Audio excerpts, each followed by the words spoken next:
శ్రీ గురుభ్యో నమః. సమస్త అంబాత్రయ క్షేత్ర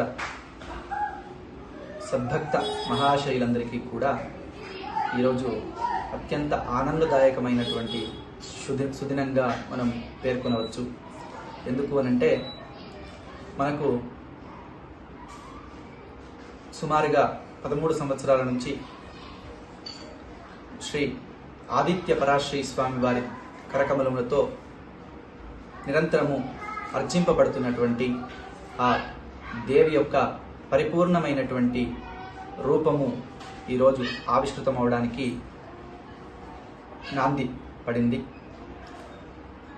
శ్రీ గురువు గారి యొక్క మనస్సంకల్పిత, అలాగే వారు ఆ తపోనిష్టతో అమ్మవారి యొక్క అనుగ్రహం ద్వారా వారు సాక్షాత్కరించుకున్నటువంటి ఆ అంబాత్రయ దేవి యొక్క 3 శిరస్సులు 18 భుజాలతో ఉన్నటువంటి రజతమూర్తి నిర్మాణమునకు ఈరోజు నాంది. సాధారణంగా శిల్పశాస్త్రంలో ఒక శిలా విగ్రహము లేదా దారు విగ్రహము లేదా లోహ విగ్రహము ఇవి శ్రేష్టమైనటువంటివిగా చెప్పబడతాయి. అలాగే మృత్తికా విగ్రహం కూడా. కాకపోతే మృత్తికా విగ్రహము, మట్టి విగ్రహము నవరాత్రి లేదా దీక్షాకాలం తాత్కాలికం కాబట్టి శాశ్వతమైనటువంటి బింబ నిర్మాణంలో శిల, దారు, లోహము ఇవి మూడింటిని చెప్పబడుతుంది. దీంట్లో ఉత్తమమైనటువంటిది లోహము, అందున స్వర్ణము, రజతము అత్యంత ఉన్నతమైనటువంటివి. మన ఆదిత్య పరాశ్రీ స్వామి వారి యొక్క సంకల్పము, దేవి యొక్క అనుగ్రహం ద్వారా ఆ రజత బింబమునకు ఈరోజు మధుశ్చిష్ట విధానం అంటారు. అంటే ఇందాక చెప్పుకున్నటువంటి శిలాబింబం చేయాలనుకుంటే గనక ప్రకృతిలో దొరికేటువంటి ఆ పరమాత్మ యొక్క అరూపము అంటే భగవత్ తత్వాన్ని తెలియజేసేటువంటి ఒక తత్వమే ఈ యొక్క శిల్పశాస్త్రంలో ఉంది. మనకు భగవంతుడు కంటికి కనిపించడు, కానీ ఆ కంటికి కనిపించినటువంటి ప్రకృతి అంతా నిండి ఉన్నటువంటి భగవంతుణ్ణి ప్రకృతి నుంచే మనము ధాతువును స్వీకరించి అందులో ఉన్నటువంటి అరూపాన్ని రూపంగా చేయడము లేదా అమేయాన్ని మేయం చేయడము అనేటువంటి అత్యంత తత్వాన్ని ఈ శిల్పశాస్త్రాలు బోధిస్తూ ఉన్నాయి. అందులో భాగంగా ఈరోజు మనము ఈ లోహబింబ నిర్మాణానికి ఆదిగా మధుశ్చిష్ట విధానంలో తేనెమైనంతో అమ్మవారి యొక్క స్వరూపముని మొదలుపెట్టడం జరిగింది. అందుకు తార్కాణంగా ఇక్కడ అమ్మవారి యొక్క పదపద్మాలు మనకు గోచరిస్తూ ఉన్నాయి. ఈ యొక్క పదపద్మాలను ఆధారంగా చేసుకొని రేపు 18 ఆయుధ సహితములైనటువంటి కరకమలములతో 3 శిరస్సులతో నాగాభరణముతో మహాకాళి, మహాలక్ష్మి, మహాసరస్వతి స్వరూపంగా ఆ అమ్మవారి యొక్క రజత బింబము పూర్తి అవుతుంది. అందులో మహాకాళి స్వర్ణముఖంతోనూ, మహాలక్ష్మి తామ్ర వర్ణంతోనూ, సరస్వతి సహజముగా రజతంగా అనగా రజత వర్ణంలో కనిపిస్తూ ఉంటారు. కాబట్టి ఈ అత్యంత సౌందర్యవంతమై ఛందోబద్ధమైనటువంటి మూర్తి నిర్మాణానికి మనము శిల్పి సంస్కారవంతులై, జ్ఞానవంతులై, ఆచారవంతులై ఉంటే మాత్రమే ఆ తయారై వచ్చేటువంటి దేవి యొక్క విగ్రహంలో ఆ అమ్మవారి యొక్క సాన్నిధ్యం అనేటువంటిది ఏర్పడుతుంది. దానికి ఉదాహరణగా మన ఆదిత్య పరాశ్రీ మహాస్వామీజీ వారు దక్షిణ భారతదేశం అంతా కూడా శోధించి మంచి శాస్త్ర పరిజ్ఞానము, అలాగే సౌందర్యవంతమైనటువంటి నైపుణ్యం ఉన్నటువంటి మన మైసూర్ వాసి, కర్ణాటక రాష్ట్రము మైసూర్ వాసి శిల్పి శ్రీ రాజేంద్ర ప్రసాద్ గారిని ఎంపిక చేసుకోవడం జరిగింది. వారు పరంపరాగత శిల్పులు. వారి తాతగారు సిద్ధాప్పాచార్యులు గారు, వారు అత్యంత శ్రేష్ఠ శిల్పులు. అలాగే వారి యొక్క తనయులు అనగా రాజేంద్ర ప్రసాద్ గారి తండ్రి గారు సోమాచార్యులు వారు కూడా అత్యంత శ్రేష్టమైనటువంటి సంస్కారవంతమైనటువంటి శిల్పులుగా వారు ఎన్నో దేవాలయాలకు విగ్రహాలను తయారు చేసి ఇవ్వడం జరిగింది. వారి యొక్క రక్తాన్ని పంచుకొని, అలాగే వారి యొక్క సంస్కారాన్ని, వారి యొక్క శాస్త్ర జ్ఞానాన్ని పంచుకొని మరిన్ని శిల్పశాస్త్ర గ్రంథాలను అధ్యయనం చేసి పురాణ పరిజ్ఞానము అలాగే వైదిక ధర్మాలను శృతులను స్మృతులను అన్నింటినీ కూడా అవగతం చేసుకున్నటువంటి అత్యంత శ్రేష్టవంతమైనటువంటి మన రాజేంద్ర ప్రసాద్ గారి చేతుల్లో ఈ యొక్క రజత విగ్రహము తయారవడము చాలా సంతోషంగా ఉంది. ఈ అందరూ భక్తులందరూ కూడా ఈ రజత విగ్రహ నిర్మాణంలో మేము ఈ యొక్క తను మన ధన సహాయమును అమ్మవారి సేవగా భావించి శ్రీమఠానికి శ్రీక్షేత్రానికి దాతలుగా ఉండి ఆ అమ్మవారి యొక్క అత్యంత సౌందర్యవంతమైనటువంటి ఆ ప్రతిమ దర్శనానికి వేచి చూడగలరని కోరుతూ ఉన్నాం. గణిత చట్రాన్ని లోహ రూపంలో అవతరింపజేసే ప్రాచీన సాంకేతిక విధానమే మధుశ్చిష్ట విధానము. మధుశ్చిష్టము అనగా తేనమైనము అని అర్థము. మానసారంలోని బింబలక్షణ విధి మరియు శ్రీకుమారుని శిల్పరత్నం ఉత్తర భాగంలో ఈ ప్రక్రియను దశల వారీగా వివరించారు. ఈ ప్రక్రియ మొత్తము స్వచ్ఛమైన తేనమైనము మరియు గుగ్గిలము మిశ్రమంతో విగ్రహ నమూనాను రూపొందించడం ద్వారా ప్రారంభమవుతుంది.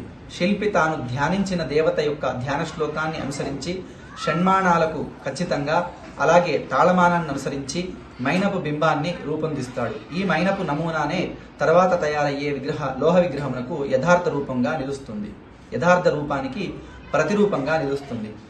మైనపు నమూనా సిద్ధమైన తరువాత దానిపై శిల్పరత్నం ఉపదేశించిన విధంగా 3 దశల మట్టి పూత వేయబడుతుంది.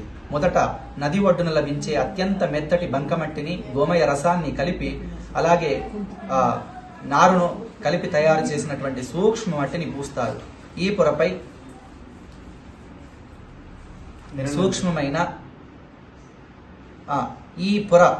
మైనంపై చెక్కిన సూక్ష్మమైన శిల్ప వివరాలన్నింటినీ అచ్చులో యథాతథంగా నిలుపుతుంది. దానిపైన ఇసుక, ఎండిన తవుడు కలిపినటువంటి రెండవ పొరను చివరగా జనపనారతో బలపరిచిన మందమైన బాహ్య కవచాన్ని నిర్మిస్తారు. ఈ మొత్తం మట్టి అచ్చును ఎప్పుడూ ఎండలో కాకుండా కేవలం నీడలోనే ఆరబెట్టాలని శాస్త్రం కఠినంగా ఆదేశించి ఉన్నది. మట్టి అచ్చు పూర్తిగా ఆరిన తరువాత అది రాయిలా గట్టిపడుతుంది.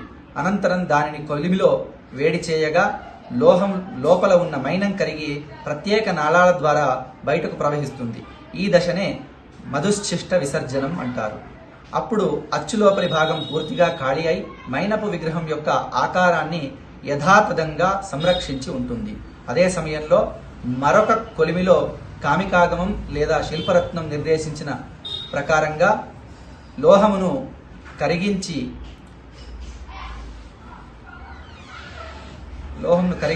చివరి దశలో ఎర్రగా వేడెక్కిన మట్టి అచ్చులో ఆ ద్రవరూప లోహాన్ని అత్యంత జాగ్రత్తతో ఆ మూస లోపలికి పోయడం జరుగుతుంది.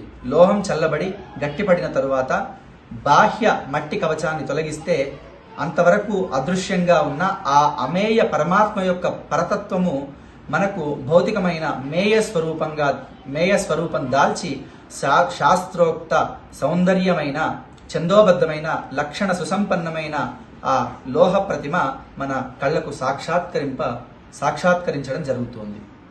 శిల్పం అనేటువంటి పదానికి శిల్పశాస్త్రజ్ఞులు అలాగే సంస్కృత వ్యాకరణాలు ఇచ్చేటువంటి అర్థం సమాదధాతో శిల్పం అంటే ఏ వస్తువుని కానీ ఏదైనా ఒక దృశ్యాన్ని మనం చూసినప్పుడు ఆ మనిషి సమాధి స్థితికి చేరుకోగలుగుతాడో ఆ సమాధి స్థితిని కలిగించేటువంటి వస్తువు ఏదైతే ఉంటుందో దాన్ని శిల్పం అని అంటాం. అటువంటి ఆ శిల్ప సామ్రాజ్యంలోనే ఆ శిల్పకళా రంగంలోనే అత్యంత మహోన్నతమైనటువంటి ఉత్కృష్టమైనటువంటిది లోహ శిల్ప విధానం.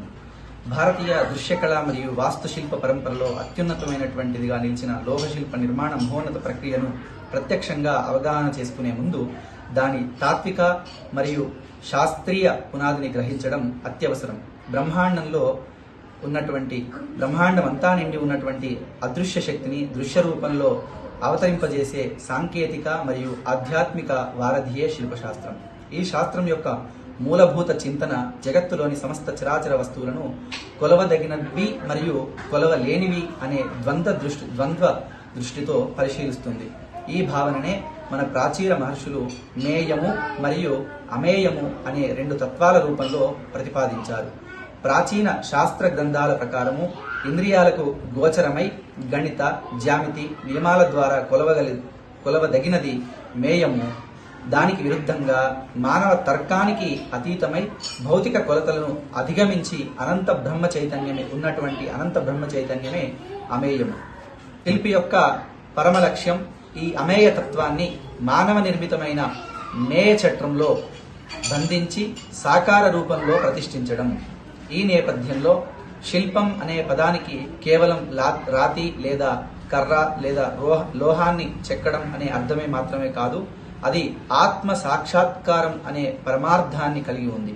శుక్లయజుర్వేదంలోని శతపథ బ్రాహ్మణంలో ప్రసిద్ధిగా పేర్కొన్న ఆత్మ సంస్కృతిర్వావ శిల్పాని అనే వాక్యమే దీనికి ప్రామాణిక ఆధారము. అంటే బాహ్యంగా కనిపించే ప్రతి శిల్పము వాస్తవానికి అంతరంగాన్ని శుద్ధి చేసి ఆత్మను ఉన్నతీకరించే ఒక సాధనమే.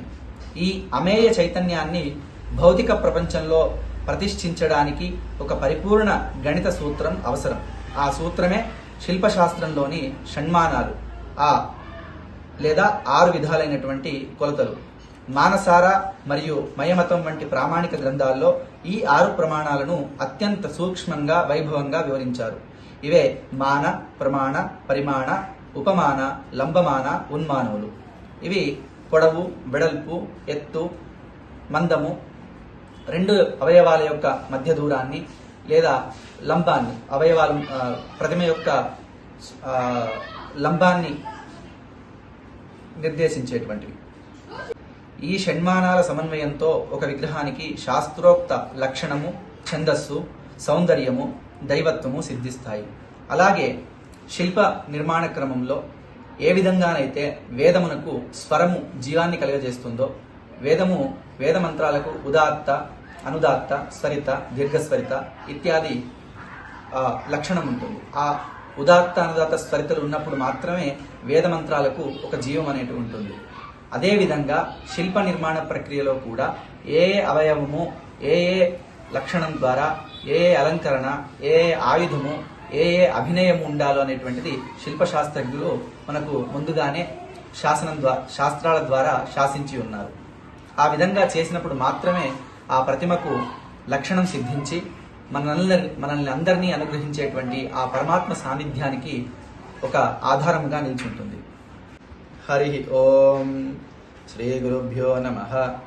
వందే తాం త్ర్యంబికాం త్ర్యాస్యాం అష్టాదశభుజాన్వితాం శారదా శ్రీరుమారూపాం నాగాభరణభూషితాం చక్రశంఖధనుర్బాణ శుకపద్మసమన్వితాం త్రిశూలఘంటికాహస్తాం మాలాకమండలయుతాం శృణిపాశవజ్రశక్తిం ఖడ్గఖేటౌచధారిణీం భుషుండేశిరకపాలాం వరదాభయముద్రితాం పుష్పబాణేక్షుదండాంచ విజ్వారక్షేత్రవాసినీం పద్మోపరిస్థితాం కాళీం ఆదిత్యపరాశ్రేణుతాం.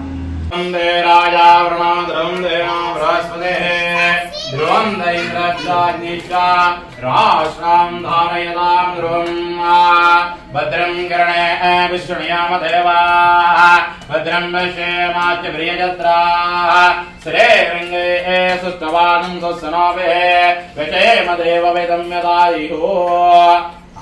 ಗುರುಗಳ ಕಡೆಯಿಂದ ಕಿರು ಕಾಣಿಕೆ ಮಧ್ಯತಾಮ ಶತಮಾನಂ ಭವತಿ ಶತಾಯ ಪುರುಷೇಂದ್ರಿಯಾಯುಷ್ಯೇವೇಂದ್ರಿಯ ಪ್ರತಿಷ್ಠತೆ ಉತ್ತರೋತ್ತರಾಭಿವೃದ್ಧಿರಸ್ಸು. ಅವ್ರು ಕೇಳ್ದಂಗೆಲ್ಲ ಒಳ್ಳೆ ರೀತಿಯಲ್ಲಿ ಕೆಲಸ ನಡೆಸ್ಕೊಡಿಯಪ್ಪ.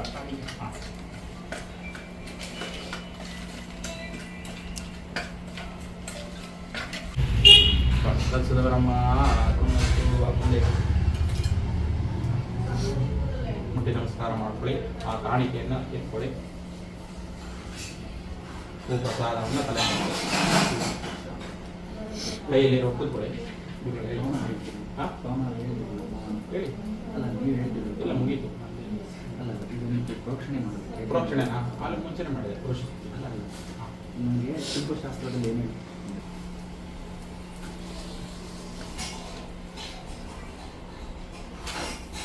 ಒಂದಕ್ಕೆ ದೀಪ ಇಟ್ಕೊಳ್ಳಿ.